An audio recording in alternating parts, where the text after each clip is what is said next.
Thanks everyone for coming back from the break.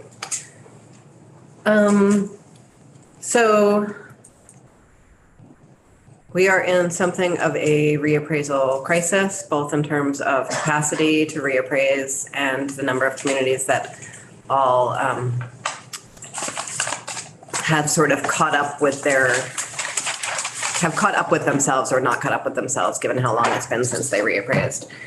And so given all that and some of what we heard from Director Remick last week, I worked with Abby to draft some preliminary language for the committee to start working through with tax. To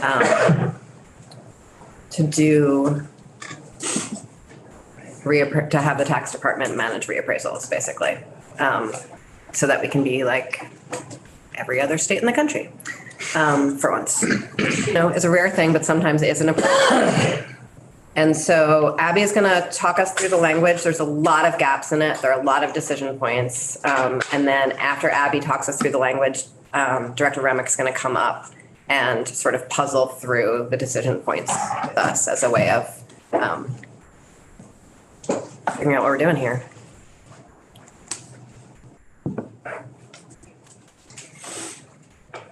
And so the language is on the committee page. Yes. Abby Shepherd, Office of Legislative Counsel. This is the document that is 230629. Open it, you'll see a lot of highlighting in it, so you know you're on the right document. So the first section in this is more of an immediate sort of urgent response to current law requiring certain municipalities to reappraise. So there are several conditions where the Director of Property Valuation and Review determines that a town's education grand list is at a certain common level of appraisal, so either below 85% or above 115%, or has something called a coefficient of dispersion greater than 20. So, yeah, I'm sorry. Wait a minute, I'm. Which document? Yes. Sorry. So under my name on today's date on the committee webpage, it is first. ER 230629. 629. So these are drafting request numbers, so it doesn't have a neat title because these haven't been introduced yet. Okay. So sorry if it's confusing. Sorry. That's just our internal organization. So I'm rattling off a lot of numbers and words. So this is looking at how towns are valuing their properties and whether that reflects fair market value or not. There's the whole equalization study that is done by the department to look at over 3 years whether a town's properties are really reflecting fair market value. So when there is a gap, either above or below fair market value, the director is required under statute to tell the town they have to reappraise. So the current statute requires a town to either contest or to provide a plan for reappraisal or both. And then the director has a whole process of making sure that the town does actually reappraise. All of that said, that is the current state, and you have heard testimony about the number of municipalities that are currently required to reappraise. So this language would impose a moratorium on those statutory requirements. Currently, there's just placeholder language here. That's why you see all the yellow highlighting. So starting in fiscal years 23, so that's currently, you could also set it for 24. But if you wanted it to apply immediately, it would be fiscal year 23 through yet to be determined date. No municipality will be required to reappraise or to go through that compliance plan process.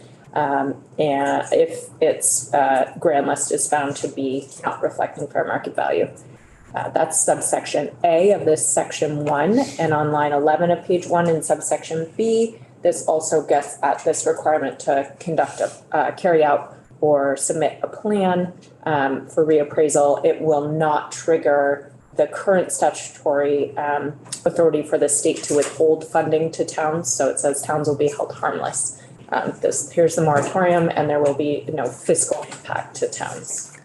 So that is the sort of urgent response to all of the required reappraisals. That's section 1. That would take effect on passage, the way this bill is drafted. The next few sections start getting into more of a long-term solution, and they would take effect when the moratorium expires, the way this is currently drafted. Okay. There is no date for that as of yet, so that is still up to your discussion. Well, I wonder if we should have an end date to the moratorium. Yeah. Why don't we have Abby talk us through the whole thing and then we can do the discussion with Jill being the one who's sitting in the seat, because I think she has more opinions to offer on it that would help us figure our way through this. Thank you. Is that okay? So starting in section 2, this repeals the existing requirement that triggers a reappraisal. It also removes the $8.50. This is getting a little more technical, but because you're seeing this language, I wanted to flag that towns are currently getting an $8.50 per grand list parcel per year for reappraisal costs and maintaining their grand list. Because the reappraisal would no longer be a municipal responsibility, it would be shifting to the state under this proposal. There would no longer be this fee. In a further section, another fee that goes to towns for the equalization study would be maintained and increased. There's sort of placeholder, rather than $1, it would be $2, and it would be for the equalization study and also maintaining the grand list. So that's also up to, I don't think I highlighted it. I'm sorry, I can highlight that, but that's also up to your discretion. The language that you saw being sort of made inoperative with the moratorium is struck in section 2. So all of the triggers for reappraisals are repealed at an yet to be determined date. And you will see language that I did just highlight in the miscellaneous tax bill that is also in this section. So that's the $100,000 a year from the Ed Fund that is used by PBR to provide assessment education for municipal assessing officials. Rather than moving that into another section, the title of this section is changed. So it becomes assessment education instead of reappraisal. Those are fairly technical changes, so we'll speed on through the bigger picture. Section 3 is increasing that per parcel fee that goes to towns and expands the uses so as for costs related to the maintenance of the grand list and for helping with the equalization study. Again, you can determine a different dollar figure if you would like. Section 4 on page 4 is also is a policy decision, but it's a little more technical, but it is important to note here. There was a state appraisal and litigation assistance program enacted last session that created this program within PBR, but it was very specific to unique or complex properties such as hydro dams and other large properties that have the expertise to assess and then litigate. That was only made effective July 1st of this year, contingent on the General Assembly appropriating funds for the program. That is repealed so that the program is in statute irrespective of action on the part of the General Assembly, because Section 5 further amends that section. And this is where a lot of your discussion will flesh out what you want to see here. This is really sort of the bare bones structure skeleton of this is one place where you could enact using this existing appraisal and litigation assistance program as your sort of skeleton for also including a reappraisal program. So I keep using that word because it's really not fleshed out, and I'm looking to you for more guidance for what you would like to see here. In Section 5, so it's now splitting out the evaluation of complex commercial or other unique properties and that litigation assistance. And then separately within this program, there will also be a periodic reappraisal of each municipality's education grand list property. And that would be done by the state, and there is no year noted for the periodic reappraisal. That is also up to your discussion. I had heard 7, 8 years, or other states maybe do 2 to 5. That is up to your decision making. On page 5, again, the language this is sort of setting the stage for inserting more criteria and definitions. It splits out the commercial or unique property appraisal and litigation from the reappraisal process. For now, I've included placeholder language just to sort of flag. This is currently giving the commissioner, which commissioner of taxes and the director, the discretion to determine the schedule for periodic reappraisals, determining which towns should be appraised when, and also making sure that they're notifying those municipalities. So it's, again, not a lot of meat here, but just trying to flag the policy decisions for you to make within this section. And the last section is setting out the effective dates. The moratorium would start immediately on passage, as would the repeal of the contingent effective date for the litigation and appraisal program. And then your second effective date here is whenever the moratorium ends. That's where this new program begins. But there are different ways to structure that, and can redraft this however you would like. And based on your discussion earlier, I can also add in those technical changes to assessor education, et cetera, that were proposed by the department for the miscellaneous tax bill. So I will maybe cede to the director of PVR unless you have any questions on the language so far. Yeah. So I'm on page 4, Abby. Line 20, or 18 and 20. Why are we using the word may in current law? Shouldn't that be a shall?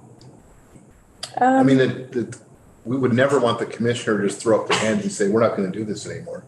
Oh, no, so that was to have other non-state, so it's to engage contractors, so the commissioner has the authority to contract with outside appraisers, specifically when it's in the existing languages for appraisers with expert knowledge on these unique and complex properties.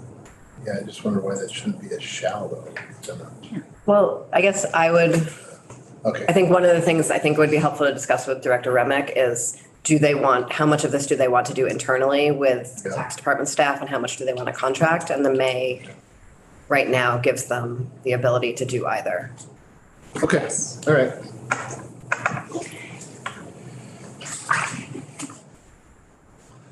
Well, even if they have the ability to do either, we could say shall either do the work themselves or contract to have the work done. It could be drafted that way to make it. No choice. Or you could leave the may and then write a line of legislative intent saying what you intend. I kind of like the first better. Representative Anthony. There's at the moment no language for folks who are communities who will not be advantaged by the future proposal of the state taking it on. That is to say, have already made a commitment, contracted, but it hasn't happened, and they're eating the bill. I just transition language for folks who are neither fish nor fowl would be helpful to me, and communities who are doing the right thing. They are either they're under order or they will be, and they've already responded to that positively. Yes, and I did have flagged that I did put fiscal year 23. So those who are maybe not contracted yet could. Ours is 2 years out, and you're contracting way ahead these days, or you don't get anybody. Representative Demmerle.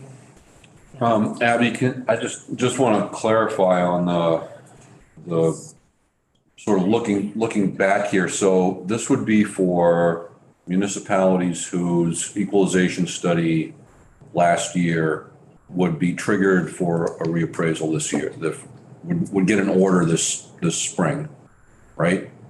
What about, is that correct? Yes. Okay. So What about a municipality that got an order last year for reappraisal? And how far back are we looking here? Is it all municipalities that have orders currently? Or I guess I just want to know what, I think that's open for this, that's up for discussion. explicit. Okay. I think Those are important. the intent is that towns don't need to reappraise anymore because the state's going to do it. Okay. And so having the language match that. That could be certainly teed up to when they got the requirement, when they were notified of the requirement, for example, and have a set date, perhaps instead of fiscal years. But it could also, fiscal year is starting July 1st, but I can add language about notification specifically. That said, if they have already contracted with appraisers, that might not be feasible for them to stop their reappraisal Right. process. Got it. I think to Representative Anthony's question, that's an interesting conundrum there for those who have, and how we sort of help to make them whole as well. Representative Andrews? Has any consideration been given to what happens with the money that the state has been providing, $850 per parcel to a town for, say, 8 years that they've been banking and that they're no longer going to need? I think that is a great question for Director Remick and for the rest of us. So I think our next step is not wordsmithing with Abby, though I appreciate everyone's attempts towards that. It is to flag the bigger issues that we need to solve here and figure out what direction we want to solve them in. So thank you for putting some bones up for us to flesh out. Appreciate it.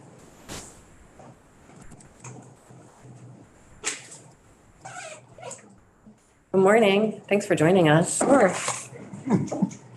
Just another day in Ways and Means. Morning. I'm Jill Remick. I'm the Director of Property Valuation and Review at the Tax Department. And I think I was asked to come in today to try to help you folks talk through considering some changes to the statewide reappraisal system and cycle. Our team, PBR is our division. We're a pretty small group of folks. I think like I spoke about earlier, we have 8 field staff who are assigned to about 40 towns apiece. And they really are kind of advisors to the towns to carry out everything related to administering the statewide grand list. They're also the folks that do the really deep dive data analysis for the equalization study that leads to the CLA and COD every year. They also provide all the lister and assessor training throughout the year. They've started those already in earnest for 2023 and will continue to do so. So they're a busy crew, and part of their work right now related to reappraisal is really sort of advisory, helping towns, looking over contracts. So we do definitely have some current workload related to assisting towns with reappraisal. And so we're very intrigued and interested in having this conversation with you all. I feel like the state is kind of at a crossroads as far as whether we want to sort of continue to go along the path of supporting the current structure, in which we have suggestions for how to support that, or if we want to sort of take advantage of this to try something a little different. So while we're still kind of digesting this information, and I'm happy to answer any questions, or if there are particular things you folks wanted me to address, I'm happy to take a stab at it, knowing that this is just the very first conversation. Yeah, and I just want to say, like, this was not, and I said this to Commissioner Bellio yesterday, like, this was not on my agenda coming into the session as like the project to take on. And I know that we're moving quite fast for government work right now with this. And so like, appreciate your grace getting through this. But it does seem like we're in a crisis. This is the moment to fix it if we're going to fix it. And so like, I think as we do the work, making sure that we're building an implementation timeline that's realistic, given how fast we're actually moving with the legislation.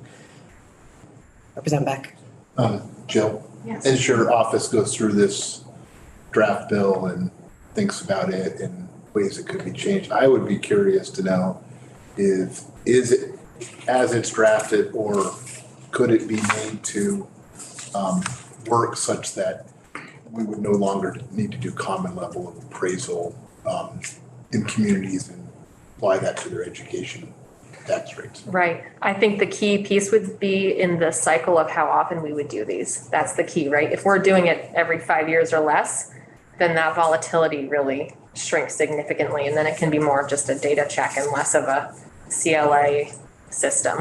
Right now, that is making up for the fact that we don't have 100% appraisal every year. And also within that context, there, I know there's this, we typically do, we do a scheduled reappraisal, but its schedule is erratic. But, is this an opportunity if we're going to have an agency, a company, whatever, that's going to be doing reappraisal work in the state of Vermont every year? Could we look at, doing a rolling reappraisal? Could you say that last part? Could we look at doing a rolling reappraisal? It's administered by a state, the company's through, whatever. What is the technical term for just a regular reappraisal? We call it a full reappraisal. Full reappraisal. But what we're already doing is full reappraisals, but they're not on a schedule. So would they be Correct. scheduled full reappraisals? Yes. Okay, thank you. Yep. So the rolling, the rolling is sort of, you do a portion each year, so you're always kind of refreshing a section of it, which is another approach. That's kind of how it's happening in some ways, just because it does take a few years to finish a reappraisal. But it is sort of its own sort of specific entity where you're doing a portion of the grand list each year, so that you're always kind of keeping it on that cycle. But I think we would, for Vermont scale, we would want these to be a schedule of full reappraisals. Okay, Representative Anthony, Representative Andrews, Representative Sims. Just, people do use rolling in various ways. I would avoid the term. Yep. Neighborhood by neighborhood as opposed to community by community is confusing. Anyway, but what I want to ask of you, Director, is whether or not there ought to be an option for towns to do, as a previous discussion, namely group together, do it on their own, but in essence, have the benefit of the state support of that effort, but essentially do contracting as a collection of communities rather than the state essentially saying, we'll take it all on with an implementation schedule. I just wonder if the folks wouldn't feel a little better if they had the opportunity to get together on a schedule that you would set the schedule, but they could contract as a group of towns and leave that as the usual Vermont exceptionalism, making it complicated, deferring to locals, et cetera. Yeah, I think you've got a menu of options here, right? Like I said, it's like if you want to adjust the current system. And I do think at a minimum, I think it would be a huge advantage if we can further promote that consolidation and have a set schedule. Like that alone would make a big difference. And maybe that's a transition period where you can get together to stay out of the orders from the director, but you better get together and get a contract. So I'm just going to put on the table, I'm coming into this conversation with a huge bias as a community that went through a nightmare with Act 46. And everything about that idea gives me like flashes of Act 46, where it's like, we're incentivizing collaboration, we're not requiring collaboration. Eventually, the incentivized collaboration doesn't work out, so then we require collaboration. Everyone feels like we pulled out the rug from under them. And we wind up with some tiny towns that are still not getting their needs met at all. I just wonder if there's like a simple solution there. Can't the regional coordination happen through the state's leadership to say that the full appraisal, like we're doing an area at a time to create some efficiencies and, you know, not leaving it up to the towns to have to figure out how to do that collaboration, but saying we're going to proactively, and I think maybe that's one of the advantages of this statewide vision is we can be a little bit more strategic about what areas we're doing when and sending an assessor out there with enough work to keep them busy in one area for a period of time so that maybe we can get at what we're trying to get, but not leave it up to towns to do it. Representative Andrews. Thank you. I'm just trying to get my head around how this would be operationalized by your team. So I think we're all aware that currently your team's been working really hard to increase the amount of training for people to do lister jobs. And under the current model, that would be in communities. If we were to go in this direction, do you imagine that those new people that come into the system, which I'm sure you're not even done with that yet, would work for the state of Vermont, would work for contractors, a combination? And I might be asking a question that's like you haven't quite, wrapped your arms around because, based on what Chair Kornheiser had said, but I'm trying to understand, we're building capacity now, where does that capacity go? And then a follow-up question is, I think the tone of the room is like, we'd like to see appraisals happen more frequently, but we have such a backlog right now, I don't know how we could possibly say like, next year, we're gonna start 5-year appraisals. So I'm wondering if you see that as sort of like, maybe we could build this as a ramp, right? So that's a lot, sorry. That's okay. I'd love to just even like how you imagine this might be operationalized. Let me start with the last first, and then I might need you to repeat part of the question. So part of the reason why we have such a backlog is because we are doing it on such a microcosm level. I mean, I've been doing a lot of research after we started having this conversation about what happens in other states. And I think that was sort of part of my answer is we don't have to reinvent the wheel for any of this. There's like different models we could choose. We don't have to start from scratch. So, like moderate sized appraisal project is like 250,000 parcels. In Vermont overall is 327 parcels. So it really is not like the scale of what we're asking folks to do. Could be very manageable if we consolidated those efforts strategically, for sure. And then the other piece is there's two models that seem to be prevailing. And again, this is not my final explanation of any of this, just lots more research to go through. But most of these are done and managed at a county level. So you have like a county assessor and they oversee that work at the county level and they have employees.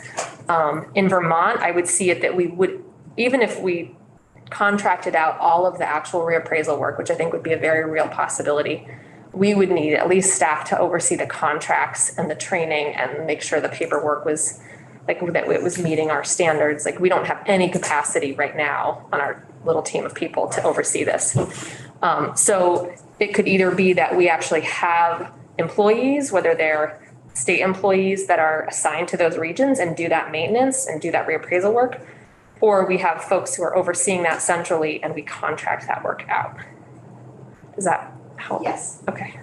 But you do feel like if it was the will of this body to make appraisals happen more frequently, that would be something we could do relatively quickly? Right, so we couldn't do it if we don't make the other changes, because Right. yeah, like it's just like trying to shove more things through the door. No, I totally agree. Yeah, and I do think there also is some opportunity in this conversation to figure out how we can get folks trained and up to speed and certified quicker, and who those folks are. Like, I think we can, like, I'd like to leverage this, and I've been fielding questions from folks about like where they can get the certification, and how to do that, but it might even be like, maybe the Secretary of State's office has like a certification or license or something like that for this, but that's another avenue. But yeah, we need the capacity in the field to do the work too. Just happy to hear your thoughts about how this might work. And for me, the one thing that and building on the chair's comments, I really think that, a lot of towns, they don't have the capacity to try to figure out with the towns around them how they're going to do this. And it's not really, doesn't tend to be a subset of town government skill to work with the towns around them to flush out contracts and whatnot. So I think any sort of effort to push this back on the towns and expect them to sort of band together would be a mistake. I think it's really up to the state to take that leadership role here. And so I'm happy to hear you say that that's more where you're headed. I know in our town, we have one lister right now. And a lot of the towns around us are struggling to find listers as well. And expecting them to work with the select board to figure this out would just be too much. And we'd have even less listers than we have if that was the case. And I just want to confirm what I heard you say before Representative Brannigan speaks, that if we were able to do this at the state level, whether that was through contract or through your staffing, because we would be looking at totally different economies of scale, we would be able to bring in the resources that we need to get that done more efficiently and more quickly than we can right now under the existing system. I think so. Great. Representative Brannigan. This would be for the school grand list and the municipal grand list, both. Is that correct? Right. Okay. And as far as cost, right now, is there enough money going around to pay for what you have in mind? That per parcel $850? I'm not sure we've been able to articulate that fully. I think we could use the 3 million a year more effectively, but as far as what that does look like, I'm not sure. So the 850 per parcel is the 3 million every year that goes out to towns. So I think in the draft language there was a changing one of the other per parcel payments that towns get, but that reappraisal money would pay for this program. And I do think it could be used a lot more effectively on a larger scale than what it's being used at right now. So in my town, we have 4,500 people, and I don't know how many parcels. I shouldn't I? But I don't. Sorry about that. But we have an assessor, a guy that we call the assessor. We hired him about 10 years ago. He works 3 days a week, and he comes into the office, and I know he helps us with the tax worksheet. I know that he doesn't do assessments on the properties because that only happens for us, like once every 10 or 12 years. We're at 77% right now. We got a letter. So, I mean, that's a good distinction, is that towns would very much still need someone to maintain their grand list on a regular basis. So that gentleman probably does if you add a garage or if you tear something down, like those are and permits that are pulled for different changes. So there is a lot of that day-to-day listing and grand list maintenance that would absolutely continue to have to be maintained in the town office and the town land records. So this is really contemplating taking the reappraisal work off the towns and having that be done in a centralized and different way. But then that day-to-day grand list maintenance would still happen by a local assessor. And in the language, we increased the amount for the grand list maintenance while removing the amount for the reappraisal save up. So Representative Anthony and then Representative Beck. Just, I'm convinced, I retract my suggestion. Great, thanks. But I would point out, and you just hit on it, we, having not had an assessor for over 2 years, our grand list is shabby, to say the least. That will cost us in the contract when that contract person comes in and says, oh my goodness, you've got 2 years worth of building permits you have not integrated. So I would insist that part of this parcel is that communities have a certain standard delegated, but insisted upon that the grand list be kept current within 5 months or whatever. And so when you contract, you don't have people who are very difficult to appraise and those that are easy, and you're trying to contract with somebody for a basket of unknown quality. Yeah, one of my staff, we like I said, we've been trying to sort of talk this through quickly and brainstorm and think outside the box. And we decided we needed different carrots and different sticks. Because right now the only stick is we withhold your funding, which is really not helpful to serve the town. So there are towns that are very much trying to get reappraisals. They're putting out RFPs, they're not getting responses. And then there are some towns that just don't respond, don't reply, don't comply, and we don't see the value in withholding their funds as a stick. So It's a big one. Yeah. Representative Beck and then Andrews and then Sims. 2157, Carol. there we go. Good job. As you try to unpack this whole thing and think through all these things, one thing that comes to mind for me is moving from a local to state, where the state is the final appellate stop for property owners. And if the state is also the one doing the appraisal, how do we build in, a process that Vermonters can be confident in and they know it's gonna work the way it's correctly, to just sort of think about. yeah, that's a big one. Again, I'm hoping that we wouldn't have to reinvent the wheel, that we could borrow from another state, because we're certainly not unique in that need for that appeal process. So yeah, I think we should try to look into what that looks like in some of these other places. Yeah. I feel very aware that the appeal process, unlike the simplicity of the appeal process at the town level is incredibly helpful to sort of the average person who's going through that process. And I certainly appreciated it myself when I went through it. And increasing the possibility of the state being able to defend findings, I think will do a lot for our education fund in the long term. And that's why we sort of put in place what we did last year even. We began that process. So I think we're already been going down this road. I lost track. Andrew Sims, one of the two of you over there. Kind of going back to my earlier question, there's money that the state has allotted to towns over the years at the rate of $8.50 per parcel. There's gonna be towns that have assessed last year that are not gonna have that money, but then there's gonna be other towns that have been getting that money from the state that now will not use it. So is there any thought about a clawback? And then sort of the other thing I think about is, I know that the way that that is written into statute, it's recommended that towns save it for an assessment. I don't know if everybody does. I'd love your thoughts on all of that. Yeah, I'm probably not qualified to answer, but I certainly don't think a clawback would be a good plan. I think instead, because I think it would be financially more expensive to try to administer that than let them keep that funding for, it's not like their coffers are overflowing with other, like, because you're right, the language reads, this money is for reappraisal and other grandless maintenance. So if they're using it for training, if they're using it for their software systems, I don't think we'd want to take that away.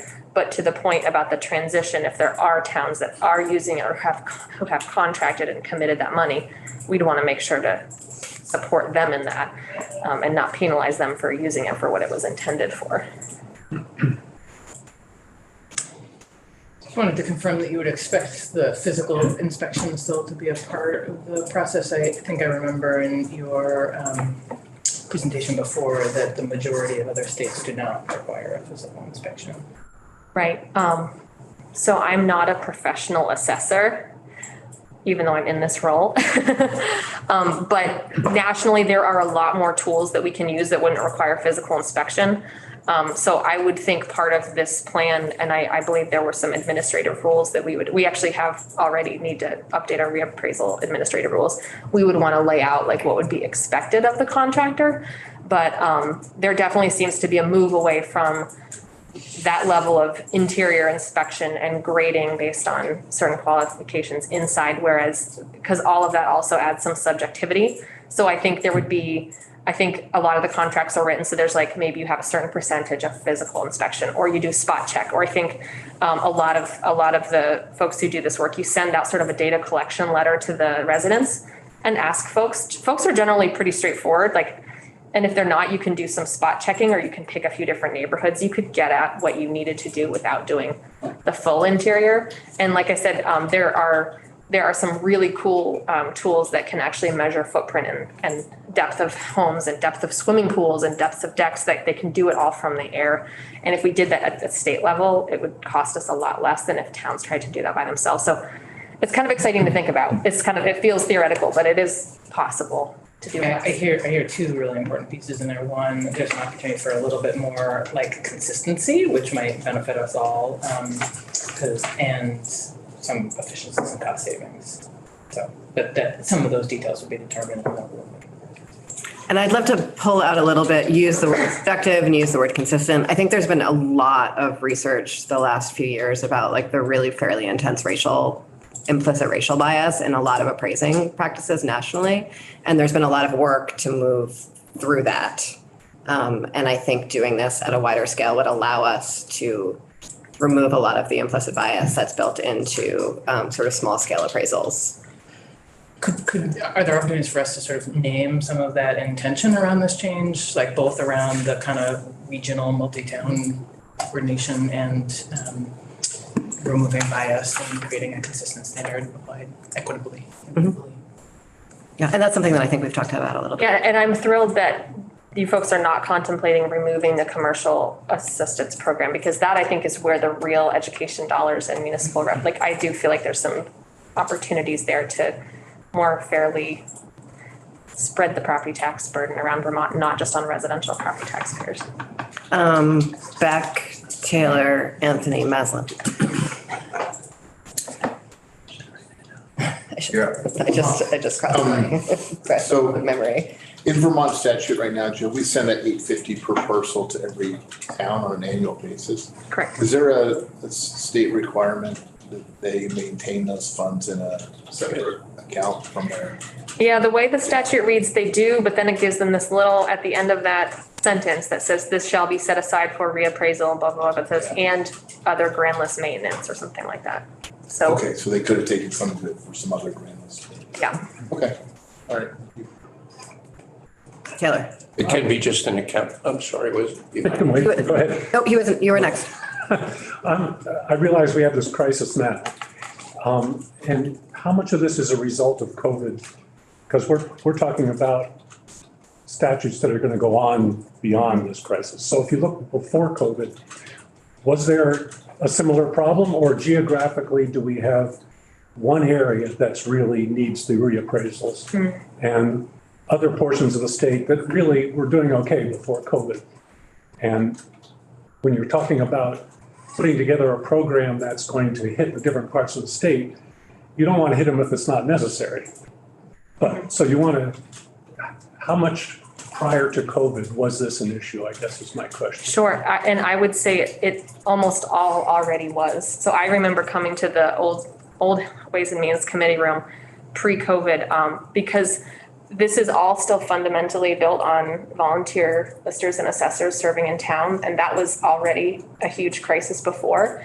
And then the lack of a timeline for keeping your grand list up to date had already created quite a backlog. So yeah, I think it's put a spotlight on how out of whack our grand lists are, and it certainly after this COVID impact.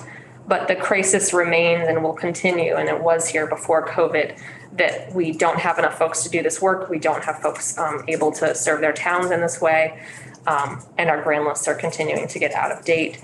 And that we've focused what little energy we have on residential property taxpayers at the detriment of the overall ed fund. So I feel pretty strongly that, and like, that's why I said, even if what we do from this conversation, if we can just move the needle a bit on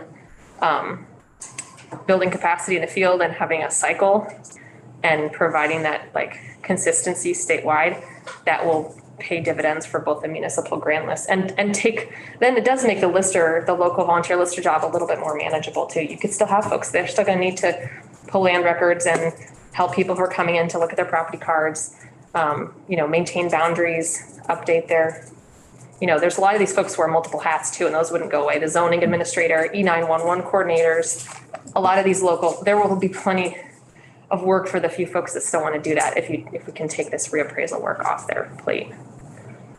Anthony Maslin. I want to follow on and urge a wholesale look at the adjudication appeal process that Representative Beck flagged. And I say this because there's as I think most of you know, there's a dual track of appeal. There's using one of the hearing officers for $75, which is reasonable, get it done in 3 months, and there's Superior Court. And for some towns, the prospect of going to Superior Court over a year and a half for the town attorney, if you have one, is financially daunting. At the moment, we only peel off, in quotes, special properties, hydros. There's nothing to protect the town from being lawyered to death by somebody going the superior route. So I'm just thinking, rethink what it is that is the garden variety that the tax department, that PBR folks can do and have the capacity to do, but then support wider than just a special project if a town is dragged into Superior Court, because that's big ticket time. Thank you. Little question. Aerial appraisal tools and various other kinds of things. I assume that there would be like a rough draft from something like that, and individuals would have to fill in the blanks, like no basement or half basement or Yes. any number of things. It's just a way to get the measurements quicker to give you something to start from. Yeah. Understood. Makes good sense. Thank you. Did you have something? I'm thinking about the appeals process intensely. Yeah, I not to put it on Ledge Council or Will Baker is our assistant AG. Like, I think that there are folks, not me, who could articulate how either other appeals processes that are not property tax related or other appeals related to property tax in other states are handled. Because clearly it's happening. It is being done. And I don't know if it's at the county or if there's an employee who goes to each town and hears them. I don't know, but that would be something we would need to articulate. And we certainly don't have any capacity to do that today. We have hearing officers who hear the few that make it here, and that's even a lot of work. We get about 80 of those a year. And we don't want to ever expect folks from Brownington to have to drive into Montpelier to have their appeal heard, for example, either. So.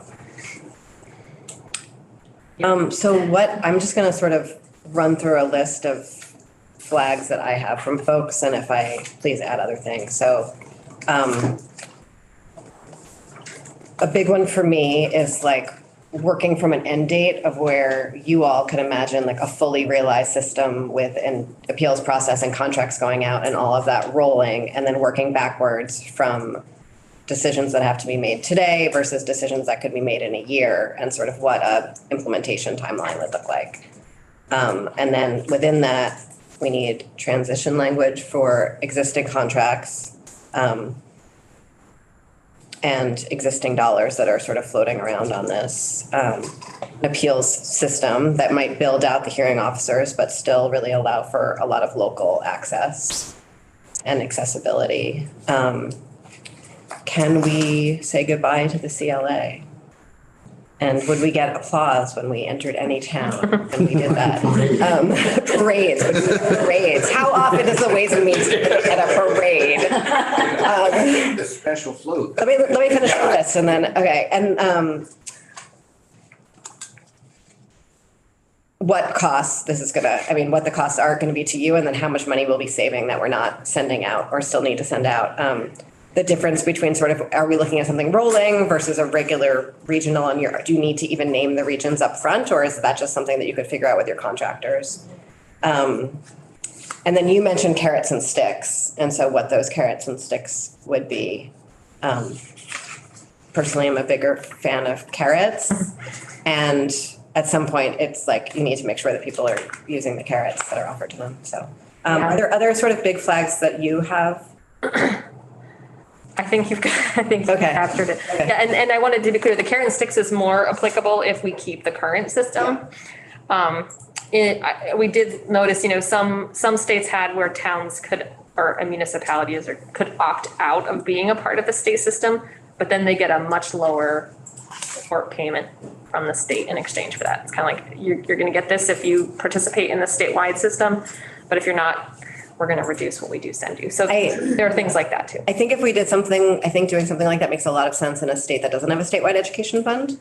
But in the case of our statewide education fund, if we sort of let communities figure it out for themselves, I think we're all losing. It's not just those communities who are opting out. Are there any other flags before we go to other things that are coming up? I did think it's really important to say that we don't have staff capacity. No. Okay. I don't even want to check my phone because I'm afraid my staff is watching this and don't have any idea how. So, but truly, if we were to make this sort of change, we'd really want to make sure that it would be successful and that we'd be able to do it well. And so, we'd be able to we'd need to take something off our plates and get more bodies, but that's all. So imagining a very multi-year implementation timeline, and if we were getting rid of the CLA, we would be taking the equalization study off your plate. Right. It's hard to imagine that happening, but yeah. They're like so twinkly right now. Representative Sims. I guess also just curious if there's opportunity for other stakeholders to weigh in and have a voice at the table, and then any feedback and accountability, so that as we roll out new systems, there's opportunities for folks to provide input. Not that I would want to create yet another advisory council for a process, but how do we get other input ongoing? Ongoing, not just through our committee work. Right. Okay. Representative Anthony. Thank you. Maybe it's axiomatic, but most of you, if you thought about it, know that really there are two facets of assessment. And I would suggest that developing a land curve, which is important, not really so different when you cross town boundary. That's ideally what the state could do, is a statewide land curve, valuation land curve, as opposed to the built environment, which is more eccentric and more community different. just to think about the two features that develop a grand list. It's the land curve and it's the built environment. Right, okay. I don't know what the land. Yeah, curve is. I'm sorry, it's the valuation per acre per parcel. If it were blank land, what is it worth? I'm sorry, I used the technical. We are actually gonna have a conversation about a proposal to think about a land value tax in a very, very limited capacity. And so that will actually get a little deeper into the conversation about valuing land versus the built environment. What else? Yeah, There are maps, I can't remember what they're called, but they're maps where we can look at for the environment, all kinds of things that we have to take into consideration, like unfragmented forests and wildlife corridors and so forth. So I wonder how that might play into this. do you have any idea? Because I have no idea. I'm thinking that, I don't really, but, there is value, it almost goes to current use, where you're preserving things that are vital environmental function, and how you value that. There are, when you talk about aerial views, we do have maps. Can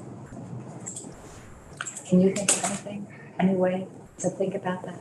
Well, right now, the statewide parcel program that Vermont Center for Geographic Information hosts, it is still voluntary. I think 87% of the towns participate, but that's not everybody.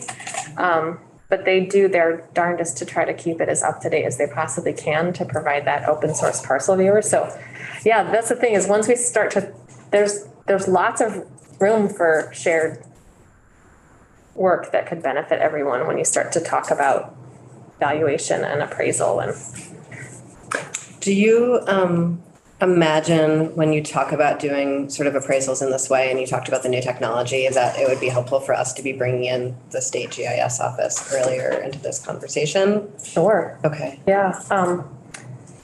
And also, I think hearing from appraisal firms, I know I keep talking sort of on their behalf or how maxed out they are, they might have some really good ideas, and we're gonna try to talk to them as well. And then there's plenty of listers and assessors, I'm sure, who would be happy to come in and speak to you all. Yeah. Okay. And then I would be happy to bring in Axiomatic, who's our vendor of our grand list software, because they do work with several other states. He's pretty game to help inform the conversation about how it's done in other places. Yeah. So exciting to think about how we can get better data sets and use technology and all of that. I think if again, we're having additional expectations for communities, it's important to recognize that not everyone has the same level of access to internet and comfort with technology. And, if we're going to add more about what people need to be using and uploading, I would encourage us to maybe go higher than the $2 on that support for the grand list. That if we're having more expectations about data, that we make sure that there's support, training, capacity for folks on the ground who are being asked to do that work. And that is actually another, maybe to add to your punch list of unknowns. So there are two, so there's this grand list software that we host, that's how we administer the statewide property tax. But then each town has what's called a CAMA system, which is their computer assisted mass appraisal system. The vast majority use one that's from NIMRIC, the New England Municipal Resource Center, because the state hosted that for a very long time. But about 20% use others. There's several CAMA vendors. But that does have an interplay with reappraisal, because right now some of the firms may not work with the town because the town doesn't want to replace their CAMA software. So that is another piece. Like, if we are taking that over, what do we leave at the town level for CAMA? What do we provide financially or not for CAMA? What would still need to happen in CAMA systems at the local level if we've consolidated the appraisal? So that's a good another thing for us to noodle on. Is there an association of appraisers? Sure. There's a municipal group, they're called VALA, the Vermont Assessors and Listers Association. So they're not, but I don't know that there is a trade group for like real estate appraisers or assessing firms. We know how to get in touch with them. But VALA is the lister and assessor, the sort of municipal employee association that has lots of good folks who would love to come in and talk, I'm sure. Do you have a sense of when the next time would be reasonable for you to pick this conversation back up with us? Or would you rather go back to your team and then answer that question later? Number one priority to help inform this conversation. And so I'm happy to come back anytime. I'm coming back tomorrow to talk about current use with you all. Yes. But yeah, I could work with Sorsha to set up a time whenever you'd like me to come back. Yeah. Great. Thanks. Okay. Thank you very much. Thank you. Thank you. So we are having an early lunch because we have a caucus of the whole at noon. And then we are back here at 1:15.